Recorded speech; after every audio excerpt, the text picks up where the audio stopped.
All right. Game's not over, technically, but it is.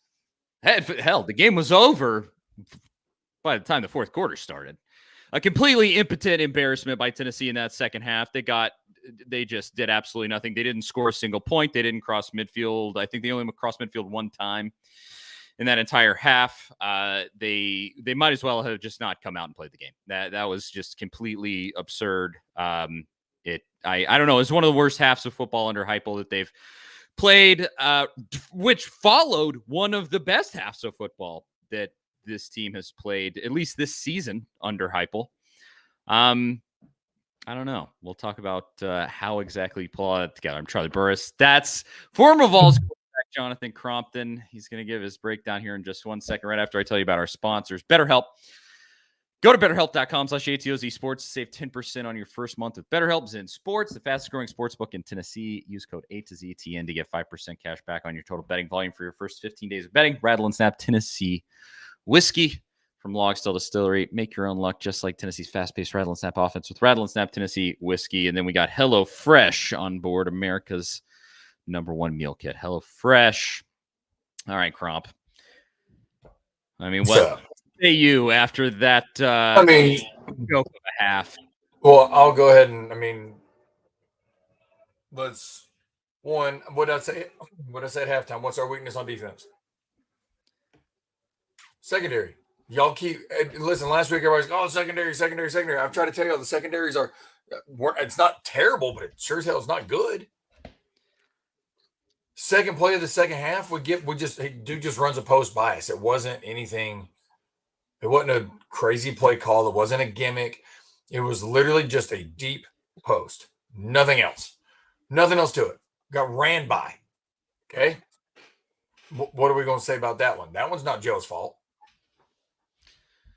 I'm just calling a spade a spade. No, I'm just calling a spade here. That ain't Joe's fault. I'm not disagreeing. But so what I'm getting at is there's a lot of stuff we can dive into this, man. We could spend 3 hours, and I'm still watching the game as we speak. And we could spend 3 hours breaking this one down. Obviously not going to. From nitpicking referees on that said second play of the second half. The holding call that was a chokehold that wasn't called. I get it. But we can't do anything about it. Still got to play coverage. Can't blame the refs. I'm just saying, but like certain things were missed, certain things were ticky-tacky, that stuff. Hey, that's part of football. There's nothing we can do about those things. We still got to go play. The refs are bad in the first half. You had a 13-point lead, so you know. No, I'm on the same page. I'm just going with the kind of the flow of what everybody's going to say. So that can't have. But the one call I will say I think was complete and utter BS is the kickoff when they said we signaled a fair catch and it was blatantly not a fair catch, and every team does that straight arms out to the side and gave us the ball on the 4-yard line. I do disagree with that wholeheartedly. All right, that's just me. That right there, 2 plays, touchdown. We get the ball on the 4, 3 and out. Momentum done. The worst thing that could have happened to start the second half happened. I mean, just in all honesty, as far as momentum. So let's start there though, because I think that's probably the thing that I most would pick out in terms of what I think was terrible in that half was some coaching decisions, and I always, as far as football goes, I always start with the coaches first. I mean, they're the guys making the massive money, and it all starts from there down. Okay, and here, Heupel at the 50-yard line. Well, I don't even know the exact situation. I have to go back and look at exactly what it was. But you're going for it on fourth, and you run out of the freaking shotgun. You just go under center with your 6'5", 250 kid, and just fall forward. But regardless, I'm in a group text with my dad and his buddies, and they were like, "You got to punt. You got to punt. You got to punt." I was like, "I'm going for it." I said, "But I'm not calling that play." Exactly. Yeah, That's exactly. You don't go for it unless you can actually make it. And also, if I'm going for it, if I'm in the shotgun, which I wouldn't be, 6'4", 6'5", whatever it is, 235, 240, whatever. He's running, and I'm tailback. You're an extra blocker. We have 10 blocking now rather than 9 blocking. You see what I'm saying? Like, Either way, I don't know, my man. 6'4", 6'5", 240-pound quarterbacks running the ball under center or in the shotgun with a running back also blocking. The 2 fourth down calls I thought were just bad play calls in general. Really bad. Really bad. And mainly, and it's not necessarily the play was bad, like the play call was bad on the second one. I just don't agree with going in shotgun on 4th and 1 right there when, unless you're gonna do a QB run, like, and it's then you have the extra blocker, like that's just what it is. Because I mean, hell, I call our plays for my high school team as well, and yes, we went for it on 4th and 1 last night out of the shotgun, but it was a quarterback run with a 210-pound tailback lead blocking as well. Like you see, like it's so that kind of cancels out if you have a lead blocker, not just handing it off and the quarterback's just wasted. That's what I don't like about that stuff. And it just overall, like we can go to the sack. Excuse me, sack fumble for a touchdown. People are gonna go, oh, he held the ball, he held the ball, he held the ball. Well, they showed the behind view. We got nobody open. Like they got open in the first half. We did not get open in the second half. Like I don't know what happened at halftime. I don't know what they did or did not talk about. But guys were open in the first half and or making the plays. That was not happening in the second half at all with our receiving core, just in general. I don't know. Maybe Nick Saban gave the greatest halftime speech of all time. I'm not sure what happened, but I doubt that was it. Probably threatened everybody. yeah, probably. Took them all down and said he was going to throw them off a cliff if they didn't play better. But I don't know. I don't know what happened, but whatever it was, everything was completely different. I think that it was bad all the way down in that second half. I mean, I start with the coaches, and I definitely disagree with that 4th down call. You either punt or you run something different. I mean, you punt unless you actually believe you can get that yard. And what has this team shown this season that they have the ability to do that? They haven't. Our O-line, dude, our O-line got thudded that play. Throttle. They showed the replay. We got negative push. Throttle. Negative push on that play. Yeah, I mean, it's bad. And so in that case, until you get a better offensive line, until you get a better play call, until you get something, I mean, that just can't be it. On the whole, it was like impotent is the right word. It was just completely, there was nothing there was nothing there to be had. And you blame whoever you want to. I've seen a lot of people, actually. It's kind of funny. Last season, it was all about roasting Tim Banks. There's been a lot of Joey Halsey this season. Hold on. Now, there were people at halftime saying give Tim Banks an extension. That's true. I did see those comments at halftime. Yeah. I also go, I look at this and I go, ultimately, I would have guessed to beat Bama, you needed 30 in this one. You would have needed 35. It's like not that far off. To me. And think so about it. What did I say in the first half? What will not beat Alabama? Field goals. If we scored in the red zone in the first half, I'm talking about the first half, right? And it's 28. Even if we do not score in the second half, that last drive where we were down on the 10 or 15-yard line on the 4th down, that's to go ahead. So our play calling would be a little different in that situation. Does that make sense? Yeah. I know hindsight's 20/20 and all that. You cannot beat a team that is as seasoned as Alabama with field goals. You just can't. You have to do what Texas did and take advantage of your opportunities. You have to. I mean, Texas about to lose to Houston. I don't know. They might. Are they really? It's tied. It was tied last time I looked. Texas scored a touchdown, 31-24. Houston's got the ball to tie. But I don't know. Whatever that was in that second half it just was bad. It's the same thing I've been saying. Start to finish, beginning to end. It's the same thing I've been saying all year. Our secondary is not good. They're not. It's point blank. They're not. You're not an SEC caliber starting corner. And on the second play, just completely get ran by in cover 4. In case you're wondering what cover 4 means all 4 DBs have 1/4 of the field. And at 10 yards, it becomes man to man. Nobody ran with him. they were playing cover 4. Nobody ran with them. That's not a good secondary in that point. Yeah. Just what it is. Now, did we play well on the offensive side of the ball? No. We couldn't run the ball we ran the ball for 33 yards in the second half. We couldn't run the ball, which is everything our was bread and butter. horrendous. Guys were not getting open. Guys weren't getting open in the second half. We couldn't throw. I mean, it's just it is what it is in that sense. Joe's legs were finally working. I'm finally looking at all the stats here. 59 yards on the ground on 15 carries. You finally got what you wanted with his legs there. And and sacks are included in that. So it's actually he ran for more than that though, but obviously sacks, which dumb stat rule, by the way, personally, or whatever. I think they only took, let's see, three total, but it doesn't say how many yards. It didn't. There wasn't like a big 12-yard sack in that one. No. Well, I mean the sack fumble, but I mean it's probably 7, maybe 6. But either way, like I said, it's just me being a quarterback. That's a stupid rule. Sorry. But maybe it is. I completely agree. But maybe it's something like wait, where's it's right here. Oh, come on, Bruce, right here. He said Tennessee has one legit receiver, Squirrel, and Squirrel is it. Thornton is pitiful. The rest are practice squad. I don't know. What have I been saying all year? Thank you, Bruce.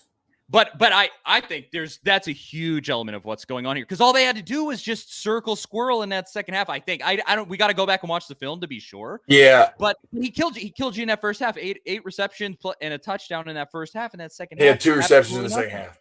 Yeah, I mean they circled him and they said, okay, we'll stop Squirrel White. What are you going to do with these other boys? And they couldn't do anything.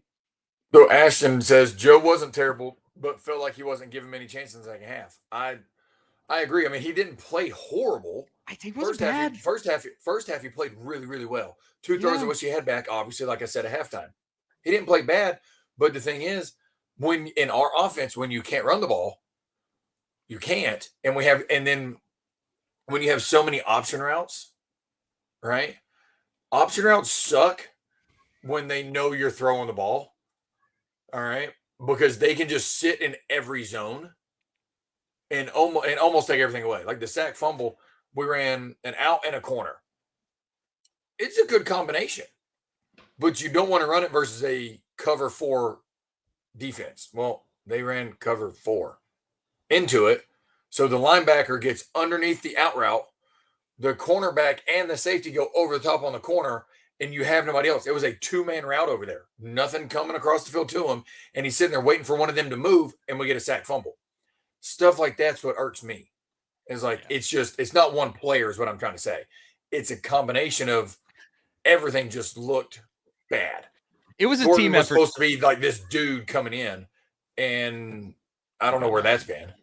Yeah, I mean, it was a team effort to suck that bad in that second half. That's, you got to know what it is. Well, let's go here, because I'm honestly, this is going to be a Dom, rough segment. thank you. What did I say last week? Dom, right there. Thank you so much for proving my point last week. Well, Milton needs more progression throws. Bleep the option routes. Curse word.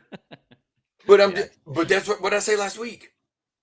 If you get him in rhythm, he's good. The more that he's just got to sit there, you're a sitting duck. Yeah. That's not a good feeling. We had dudes last year at receiver, so we could get open or just run by you. We don't have anybody that can just run by anybody right now. That's what's hurting us. So all underneath stuff, where they're sitting underneath it, it definitely is adding up at this point. Is what I'm getting at. For sure.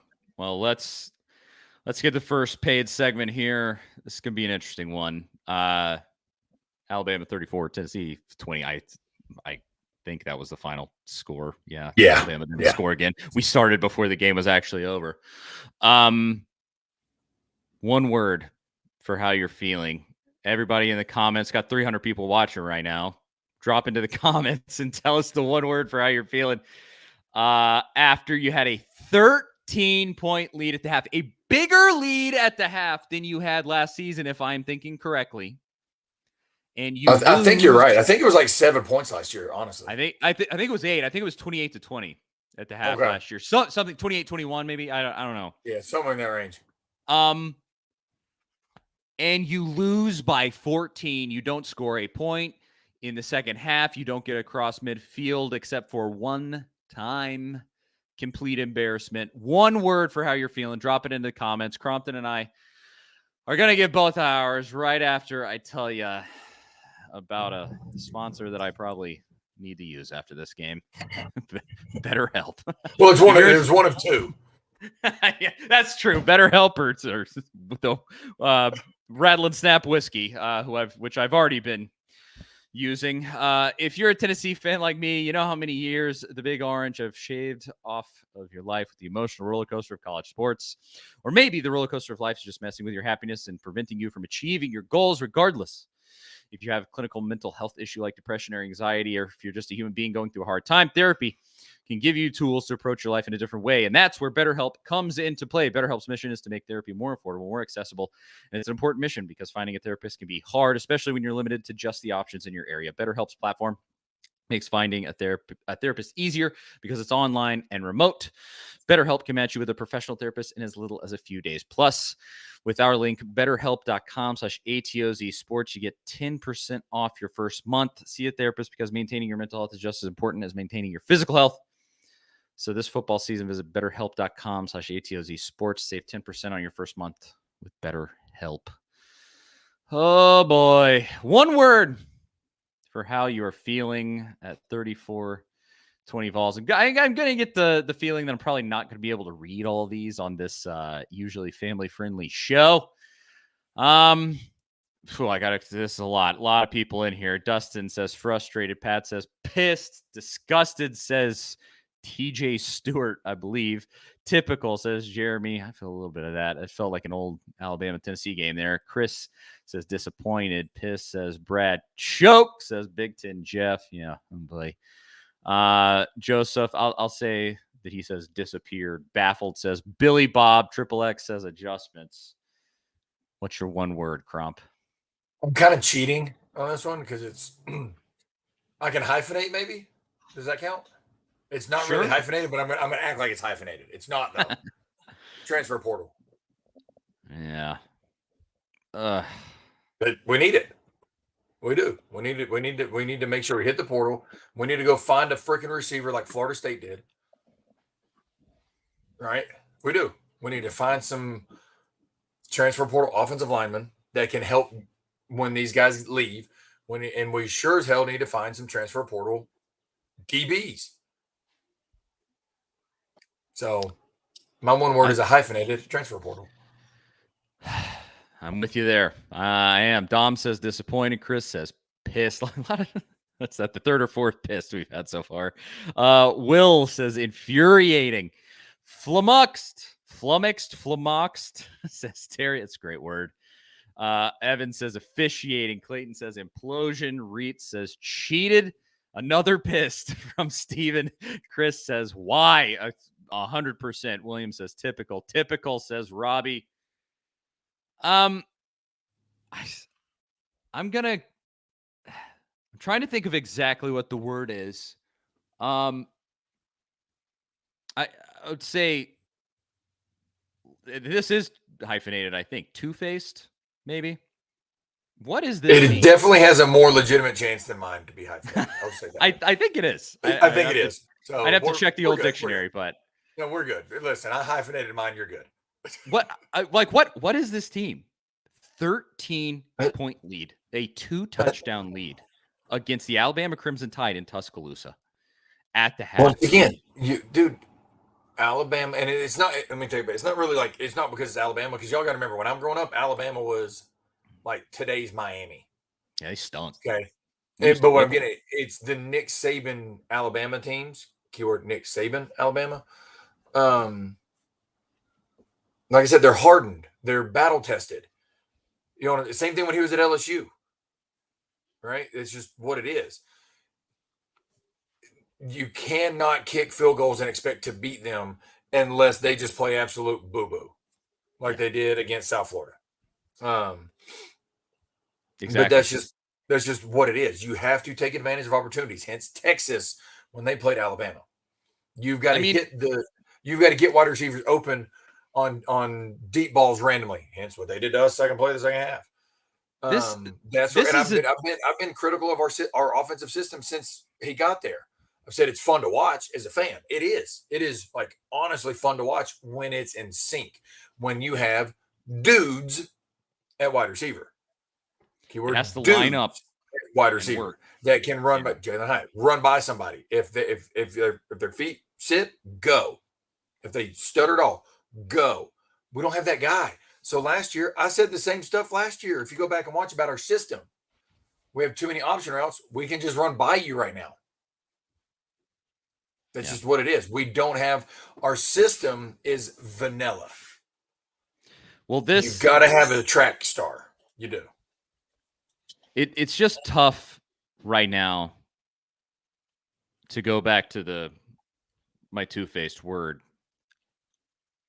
to just see the potential where it can work in those spots, especially when it's scripted. I think it's really good in those first few drives and when they can really work it out like that. And I think you're 100% right to just see like you really have kind of I guess you could say, what was it? I think it was Bo Nix when I think when he was in Auburn, it was like, which Bo Nix is going to show up? Good Bo Nix, bad Bo Nix. And that was sort of a meme on Twitter. This is like good offense, bad offense. And you can choose, because I think that you can really pick, except for the running backs, you can basically pick on anybody in this offense. Now, the running backs, for the most part, they're playing well. They're the most consistent group. That's just what it is. But choose wide receivers, drops, Joe Milton throwing behind guys, the offensive line getting toasted, whatever it might be. Just at times, they each have their things that end up happening and it just doesn't work. But then you see it like you did at some points in that first half and you go, oh, it's right there. Just do this, do that, whatever it might be. And that's tough to watch. And it's going to be like that for the rest of this season. Now that's going to get you by in some of these games, maybe against Kentucky. Maybe against Missouri, although Missouri roasted South Carolina today. So I don't know. And you got to go to Missouri. Missouri is a surprise this year. They're pretty good. 7-1 so far. Or 6-1. I don't like Missouri. I have no reason why I've never liked them because they weren't in the SEC when I was playing. I don't like Missouri. Well, I at least appreciate because I've been very much on the kick Missouri out of the SEC train because they bring absolutely nothing to this league. At least if you're going to be here, show up. Well, their first year they make it to Atlanta in their first year, and then since then they've won like 3 SEC nothing. games. Yeah, nothing until this year, obviously. But I don't think you're not going to find consistency this year. I just don't think it's going to be there. I don't think you have the dudes to do it. All right, so here's my question. I like to do it. I can't help it.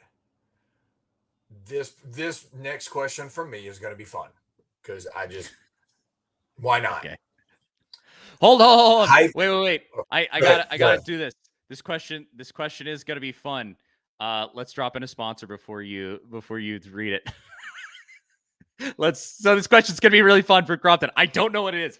We didn't plan this at a time. We started before the game even ended. Let's talk about HelloFresh. Honestly, it could be the other one for some people on this one. Well, yeah. We'll just say maybe. Last. We're good. All right. With HelloFresh, you get farm fresh, pre-portioned ingredients and seasonal recipes delivered right to your doorstep. Skip trips to the grocery store and count on HelloFresh to make cooking easy, fun, and affordable. That is why HelloFresh is America's #1 meal kit. You can kickstart a fresh fall routine with HelloFresh. HelloFresh handles all the meal planning and shopping to deliver everything you need to cook up a tasty meal at home. They do the hard part, and you get to take the credit. When it comes to options, more is more with HelloFresh. That's why HelloFresh's menu includes 40 recipes and over 100 add-on items to choose every week. And a busy fall schedule doesn't always leave you with time to spare. And with HelloFresh, you don't need to spend all evening in the kitchen. With their easy recipes and 15-minute meals, you can get a tasty dinner on the table in less time than it takes to get takeout or delivery. Go to HelloFresh.com/50VolsAZ. Wait, we messed this up last week. Yes, so and I got to make sure I get it right here. HelloFresh.com/50VolsAZ and use code 50VolsAZ for 50% off and 15% off your next 2 months. 50VolsAZ, 50% off, and then 15% off your next 2 months. That is HelloFresh.com, HelloFresh.com/50VolsAZ. I'm pretty sure I got it right. HelloFresh, don't hate me. All right. Crump, what is your question? That's gonna be fun. Well, one, this comment was really funny. He said kicked into Vols again. That was good. That was clever. I like that. That was a good one. That was a good one, Daniel. All right, hypothetically. Okay. And I want people to comment. I want you to be honest when I ask this. Because if this situation does play out the way that I hope this does not, let me preface it that way. Say it this way. This is not what I'm wishing. I'm just saying if this situation were to arise, I want people to be truly honest. We lose one or two more. Who's calling for Heupel to get fired? Oh God, not me. Dude, let's call it. Hey, we are a fanatic fan base. It'll happen. We've already called for Tim Bakes. We've already called for Hazel or all this stuff. Like everybody's that's what it is. It's a win now type of league in the SEC. See, I don't believe people saying nobody. I don't believe that. I don't. Jeff, I get Jeff Rubel. I'm just saying if we go lose to Kentucky next week. Steven says they already are. I didn't see that. That's what I'm asking that. And like I'm being on, like I'm genuinely wanting to know. I don't think that should happen. That's what I'm saying. I don't hope it don't happen. I hope people don't think that. But there are going to be a lot of people that have that. We want to rent a U-Haul. See, and Chris Brown say, I don't think it's BS. I know Tennessee fans. Y'all were calling for Tim Banks extension at halftime. Like, here's what I do. Here's what I would want to see, especially if that happened. And I'm going to preface. I don't think any of that's going to come into play. I hope not, because I think you should be better than Missouri. You should be better than Kentucky. You got to win those games. And Georgia, you got at home. You got to at least give yourself a chance. Yeah, in Vandy, you got to beat by 50. But no, any middle school especially Knoxville better. Maybe we'd have a tougher time with Central High School, but but what does need to happen, and what I will call for with Heupel is you got to get better. Like on some. Oh, dude, I agree. Situational stuff right now with the fourth down calls and some things like that. There's got to be some reconciliation there with that at a minimum. There does, because to a certain extent, you only got the pieces that you have to work with, and that's an element in all of this. But at the same time, you got to go to the coach and you got to go. You got to put the best product out there that you have with the pieces. And I think Heupel's system is good at lifting up guys that probably aren't supposed to be as good as they end up being sometimes. You especially saw that last year.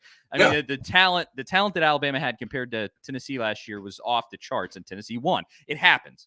But Heupel, with the fact that you can't line up and get 1 yard for a first down on a 4th and 1, this has to be reconciled with. That's the stuff that I'm getting at is like, I'm not calling for that. I'm not an advocate for that. But I've said it since the day he got the job when we played game number 1 and we went for him 4th down. I was like, what 4th down call is that? 4th down play calling under Heupel has been atrocious every year. It has been. I agree with that. And not every play call, obviously, consistent but on a problem. Consistent basis. I'll say it that way. On a consistent basis, you go, what was that? Yep. Like, and I'm not saying this to hype up Jeff. I am an open non-Ohio State fan. Like, I just don't. I have no reason why. I just don't like them. Ryan Day does a tremendous job of play calling. You cannot deny that. Ever. You cannot deny his play calling ability. You cannot deny Jim Harbaugh's play calling ability. I think he's just grappling. But what I'm saying is, this is what I'm getting at is I'm a Heupel fan. I am. Okay. But the system, if we don't have a track star, is very below average. I've said that since he got there. Yeah, I think he's grappling with the fact that they're subpar, like mediocre at quarterback and wide receiver. He's grappling with that. You have a working with the run game, and at times the offensive line, especially like Cooper Mays, great. The rest of the pieces on the offensive line, nah. And then the wide receivers, Joe Milton, and especially his consistency, like, and then you're just having to grapple with that. Now, can he get dudes in here? You got a pretty nice recruiting class coming in, and you got Mike Matthews, 5-star wide receivers, guys like that coming in, but it's not coming in tomorrow. You said transfer portal. I could not agree with that more this upcoming year. And have to. And I know Jeff Ribble's trying to be funny here, or at least I hope he is. I was an advocate for Jim Harbaugh before Heupel. Like to hire if anything ever goes down, let's go after Harbaugh. I don't want Heupel to go. Yes. You'd have to pay him like $20 million a year to come here. I think he's making 10, isn't he? All right, you ready? 12. Oh, Jimbo Fisher sucks, and he's getting 95. So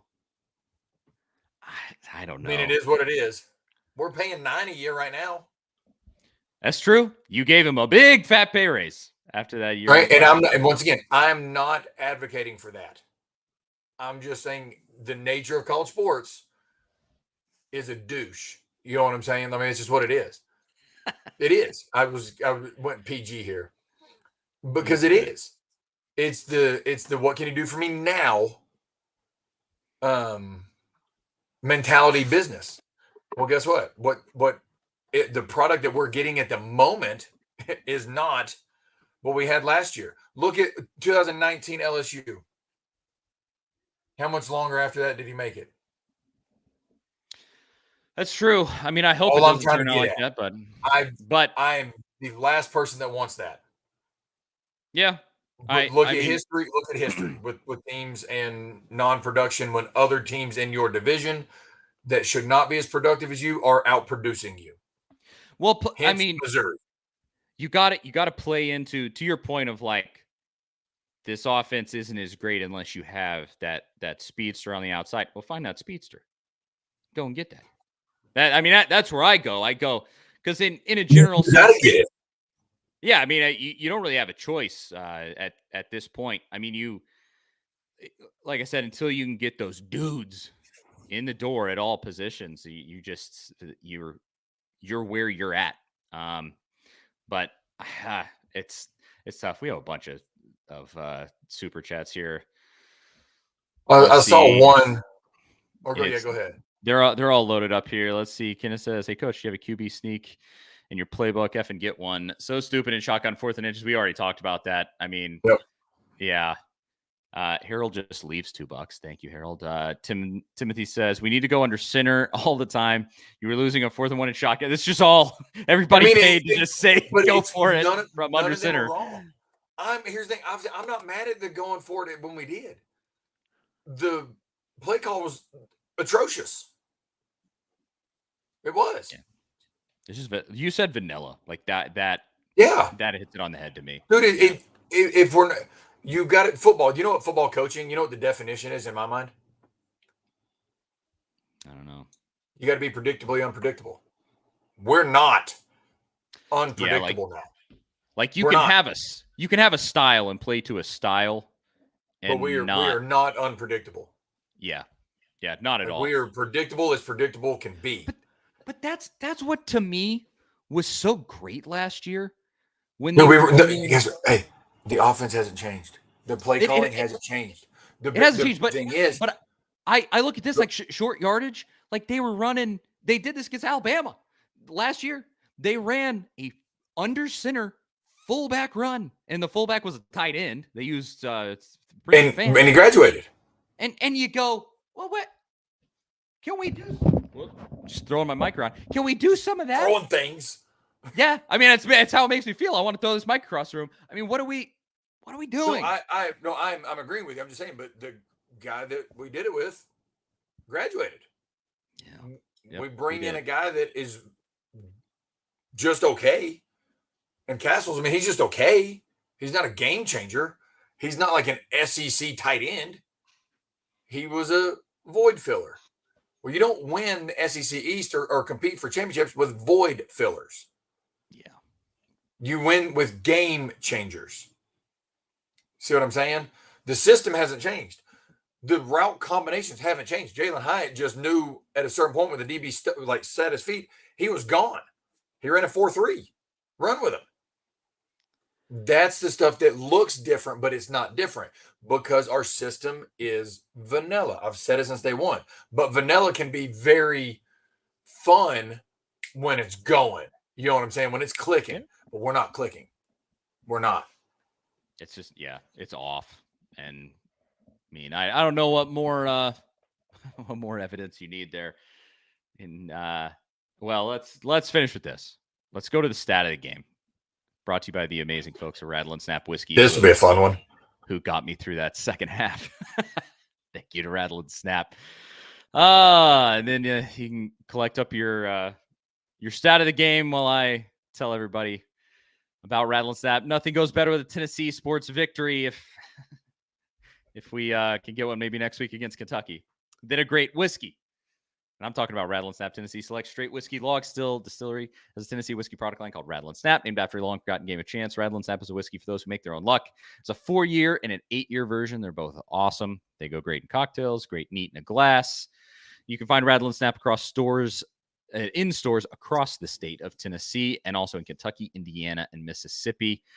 Run and don't walk to get yourself a bottle of Rattle and Snap whiskey. We all know that you need it right now to continue thinking about Tennessee football. Cromp, your stat of the game. Where do you land? Not a good one. Not a good one. You ready? Go for it. 10.5 yards per pass for Alabama. Our secondary is boo-boo. I've been trying to tell her our secondary is subpar. Guys, 10.5, in case you're wondering, that's over a first down. Like, every time they threw the ball, it was technically a first down. In theory. Obviously, I know that's an average, but it's just, guys, our secondary is not good. To like my two-face point where my word of the game, or my one word, my two-face point there, unless this defense is crushing the opposing team like they did last week against Texas A&M, the secondary gets roasted. And then the defense looks bad and the wheels just come flying off. I mean, unless they are rocking and rolling, it's nightmare fuel. And that, man, yeah, that's spot on, and it's tough. Man, 10 yards a throw, 10.5. Yeah. Lordy. 10.5. Now, I do agree with this, though. It says secondary has no chance when our rush gets held every play. I mean, and I'm going to say that not being like held with a penalty, but like stuffed. We got no rush. Like Pierce got manhandled tonight. I'm talking about like he got grabbed like a rag doll and was like, I mean, nothing you can do about it. Yeah. By a grown man. Yep. You know, so that does go into play with the secondary. But either way, I know it's Pierce still had a strip sack, of course, but you know. Yeah, but I mean, like the touchdown they threw after Haddon got hurt, it was just a corner stop. As soon as the ball, and they showed the replay 5 times. As soon as the ball snapped, number 0. I don't even know who it was. Slaughter. Why are you shuffling outside on the 10-yard line, 4 yards deep in the end zone? I don't get that. I don't get that. That was the easiest, like from a quarterback perspective. When you see that and you know you've got a stop route, you're going, this is the easiest throw. Just don't hitch it. Put it on his chest. It's an uncontested ball. You hardly ever get uncontested balls in like inside the 10 because the field shrinks. Completely uncontested, and you're sitting there going, you got to be kidding me. Like that. Why are we shuffling horizontally in the end zone? I don't get it. I just don't. Well, I'll go here. Alabama. Let's see. Well, actually, I was going to go to Alabama's rushing stat, 138 yards. It's not really that egregious. It was everything combined. But just to make the point that your defensive line didn't get any push there. But I mean, you could just take your pick here. as far as like the offense goes, that's probably where I would go. Is just Joe Milton ran for 59 yards. There's a stat for you that's really interesting. It's probably his biggest rushing game of the season. He finally kind of put his shoulder down. And what do you have to show for it here? You have to be able to take those elements. Like everybody's been calling for that. Use Joe's legs, use Joe's legs, use Joe's legs. Well, he did. And you lost by 14. What these things have to turn into. It's kind of like how we said against Texas A&M. You ran all over Texas A&M. You only scored 20 points. It's got to turn into, you can move the ball all you want. It's got to turn into points. We don't have dudes. We got really good players, but there's a difference. Does that make sense? Like, there is a difference in a dude and a really good player in this system, like in our offensive system. And that's where last year, and I know we always talk about it, but last year kind of gave everybody that, I'm not going to say false hope, or false sense of entitlement or whatever. But when you've got a receiver, Jalen Hyatt, that can run a 4.3 and you can't cover him, and he can run routes, that's diamond in the rough. Yep. You know what I mean? Like that's the needle in the haystack type player. And when you lose that, and you lose Tillman as well, who was one of the most productive in recent years before he got hurt, and then Hyatt steps up, and Brew being your number 3 last year, and Brew not given this is beyond me, while he was not given the opportunity to be the number 1 guy this year right out of the gate, I don't get it. Because Brew was a spitting image of Tillman. He was like just body size, route running, catch radius, catch over the middle ability, take the hit, blocking, and you give him like 2 passes a game. That's the stuff I just don't understand. And we can talk about all we want about quarterback play, because we're not wrong in that conversation to have it. It just, like, God almighty. And the more that we're talking about this, the more that I do get upset with the coaching that's going on. Like, in all honesty, because yes, you've got to be, you don't just come in being a dude. You've got to be turned into a dude. We're not turning them into dudes. Yeah. And like I said, the more that I'm going into it, the more that I'm realizing I'm getting like frustrated with the lack of development we're doing at all these positions. These DBs have not been here for one day. These receivers have been here for more than 1+ years. Squirrels. All the DBs are upperclassmen. That's what I'm saying. Like Squirrels, the youngest like receiver that's playing in the system, and this is his 2nd year in the system, and we're not getting better.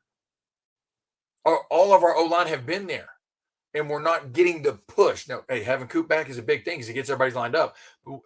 We should not get thudded and get pushed back on a 4th and 1. Exactly. Our DBs are not getting any better. That's the stuff, like I said, the more I'm talking about it, the more that I get upset about it, because we're not developing our players. It's almost like we're Penn State right now. I did look kind of similar. Yeah. No, but I'm just like, we look good. The recruiting classes look good, but we're going to get our ass kicked. Like, that's what Penn State does. Year in, year out. Penn State is not going to win the Big Ten. They're not. They're not going to beat Ohio State, and they're not going to beat Michigan year in and year out. Well, right now, we're almost the SEC's big Penn State because of Alabama and Georgia, because of the lack of development we're doing. Well, let's finish with this.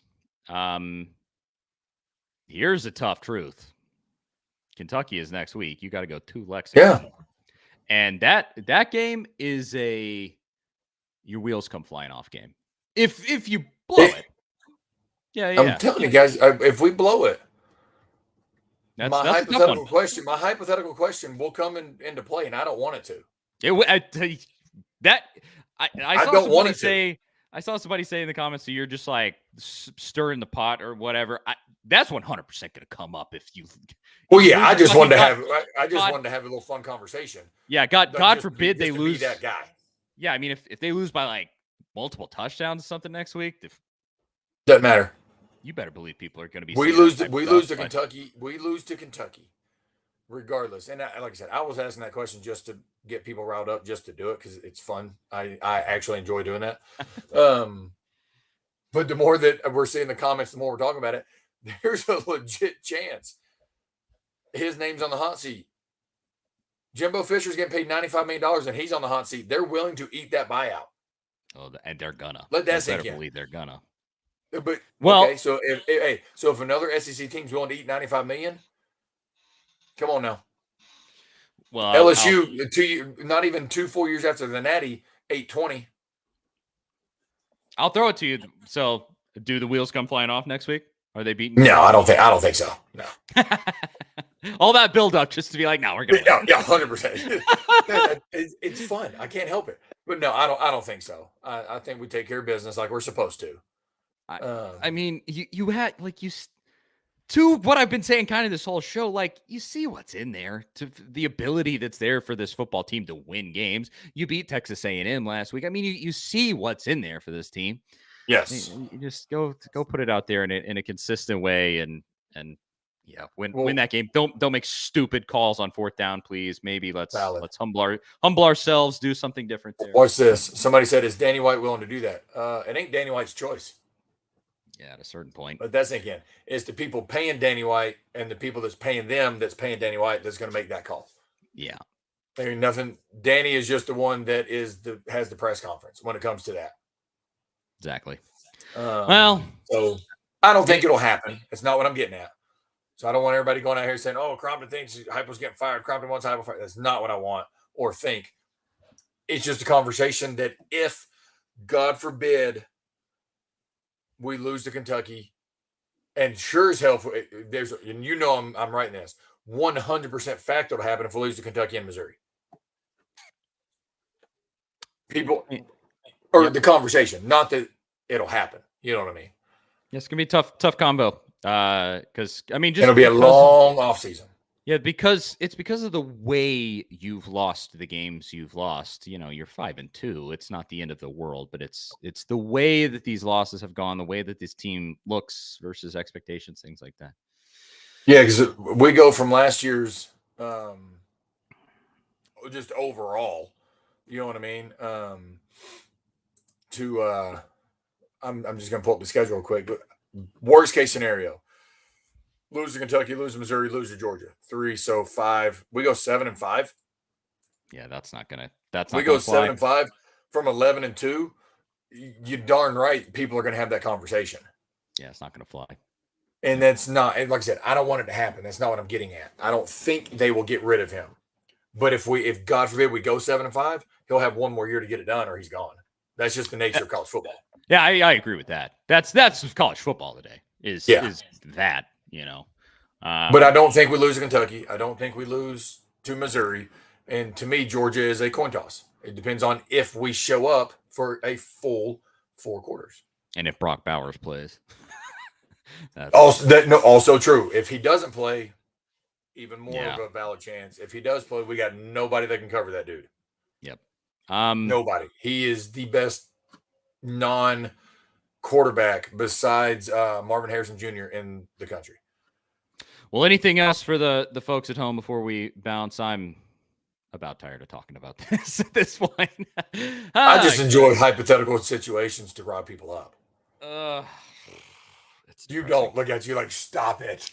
No. I actually do. I do. This just blows. Like, I know. I trust me. I get it. I'm with you. I totally agree. Like I'm critical of everybody, every position tonight.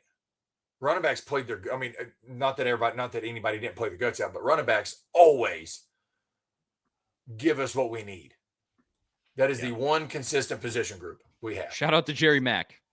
You know what I mean? Like that. Other than that, we have no consistency at any position on both sides of the ball. True. Except running back. Well, It's just what it is. Well, just tune in to Monday night after I go to get off the bender I'm about to go on. No, I don't know. But Monday night, 7 p.m., myself, Zach Reagan, will have the Big Orange podcast as we always do. So tune in there for our thoughts on this, and we'll do a full preview of the Kentucky game. It's going to be an interesting one. So there's All right, that. Charlie, just yes or no, and then I'll be done. Okay. Next week, things don't go well. Okay. Does Nico come out in the second half? I actually don't think so. I think they have to lose that game first. You think so? I think it would be. You know what? I could give you. I agree with that. Unless it's like 3 interceptions and Joe's just like, and we're down 21. Exactly. Which I don't think will happen. I don't think that's going to happen. But if they lose that game and it's definitely pretty bad Joe that led to a loss. Maybe. Yeah, if it's one of those that is like the first half, it's really bad. I said it from the beginning of the season. It's going to be like train flying off the tracks. Nico comes in or an injury. That's really the only way that happens to me. Well, this person said no trick play, no Vanilla, no consistency, bench Joe, start Nico. Well, the play calls aren't going to change. I was going to say Nico will just that's the thing. It's like I understand what you're saying, but the play calls are not going to change with Nico. Yeah, that's the thing. The play calls didn't change from Hendon to Joe or Joe to Hendon, Hendon to Joe. Nope. That's so. I mean, I understand what you're saying, Blake, but they're not creating a whole new offense just for Nico randomly when he comes in. It was just. I do think at a certain point there's real validity to being like, this season is cooked. Just play your young guy. I think there's validity to that. You're not there yet. You're not. I mean, no, exactly. We're not there yet. 10-2. You know. Last comment, and I'm good. And this is, to me, I think is the definition of what we all are trying to say, and this is very well said. Good Joe versus bad Joe equals average Joe. No, yep. It's funny, and it makes me want to watch dodgeball, but